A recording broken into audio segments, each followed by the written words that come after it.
second-in-command in the Barbados military sent on leave amidst an investigation involving another officer. That's our top story in our Barbados Today morning news update for Tuesday, April the 10th. I'm Emmanuel Joseph. Thanks for joining us. Deputy Chief of Staff of the Barbados Defence Force, Commander Aquinas Clark, has been ordered on leave pending the outcome of an investigation into an incident involving a subordinate officer. Well-placed sources tell Barbados Today the matter is considered serious and has left a cloud hanging over the island's military.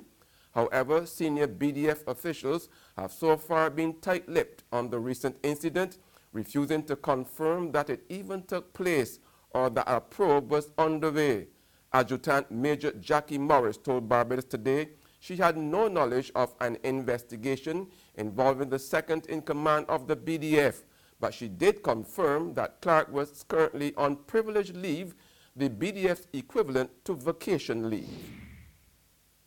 An escalation of industrial action appears to be looming over the state-owned Barbados Water Authority. Failed efforts by workers to meet with General Manager Keith Roy Halliday yesterday to be updated on outstanding back pay have forced them to consider what action to embark on today. Yesterday, the disgruntled employees stayed outside of their Pine headquarters for almost half of the workday, demanding to see Halliday, who they said did not show up. Persistent effort to reach the general manager well into the night proved futile. Mere days after political scientist Peter Wickham complained that a mockery was being made of the electoral process and that the process of choosing this country's leaders had sunk into the realm of the absurd, a new political entity has emerged, but only for comic relief. Environmentalist Cami Holder has launched the Underdogs Political Party, which he has already ruled out as a serious contender in the imminent general election. Holder explained that his party, which was all about fetting, was linked to the silly season as comic relief. Meanwhile, Barbadians have been reacting to the record number of parties, which now stand at 9, including the most recent, the Underdogs Political Party, and the Bajan Free Party of Alex Mitchell. I don't care how much they have. It's the ones that in power that you're dealing with now. They're the ones to set the foundation and to do the right things for the country. This is a democratic country. Everybody got the right to everyone running can run too. So everybody got the right to run. I don't feel thing with the third, not the fourth party. I feel coming to be the first and the second, but I know I'm the third party because like they're picking up anything from off the road and putting them in politics. We make the both two older parties understand what is really going on, so that they can really help the country, you know, and move differently. I think that is the problem we got. It's too long with old ideas. We need new ideas, but I still focus on the Barbados Labour Party. That's my party. There's not going to be another third party to sit in the House of Assembly. There are two which are constituted, to my knowledge, as Anthony Redmond, that are going to remain there. The only party that shall have is the B and the D's. There's regional and international news after this short break.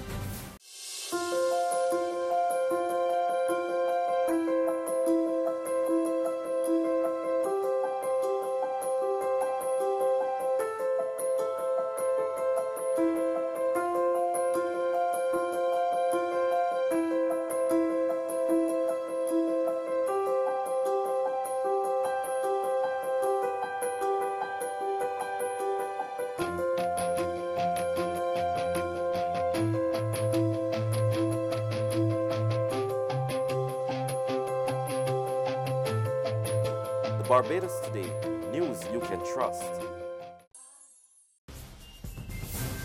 Welcome back with news from the region now. A preliminary study of drug use at private and public educational institutions in Guyana has revealed shocking results.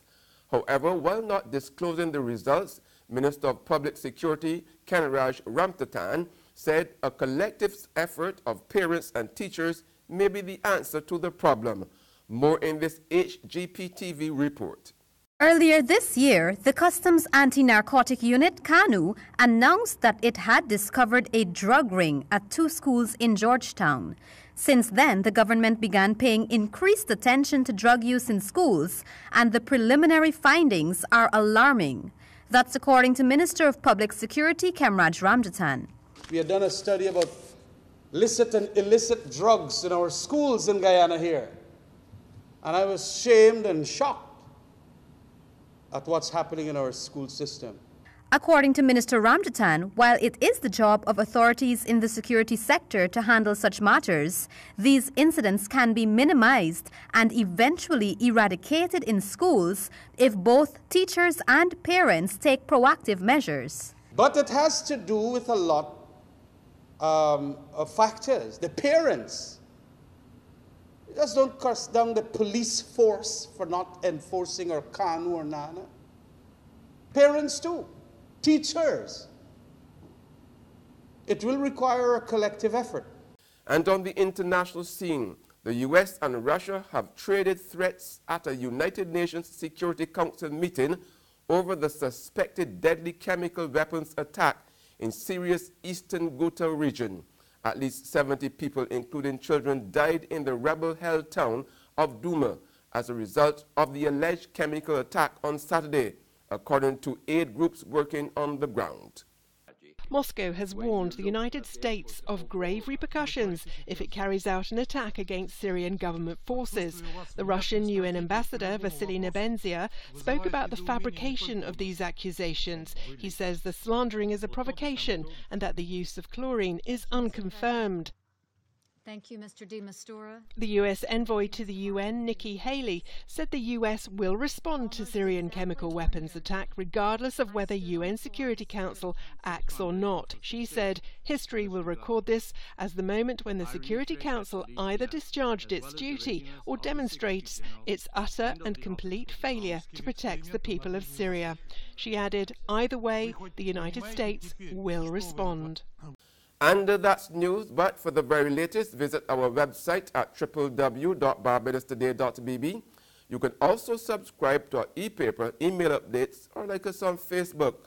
We are also on Izumi Media in bus terminals, as well as Screenplay at supermarkets and gas stations near you.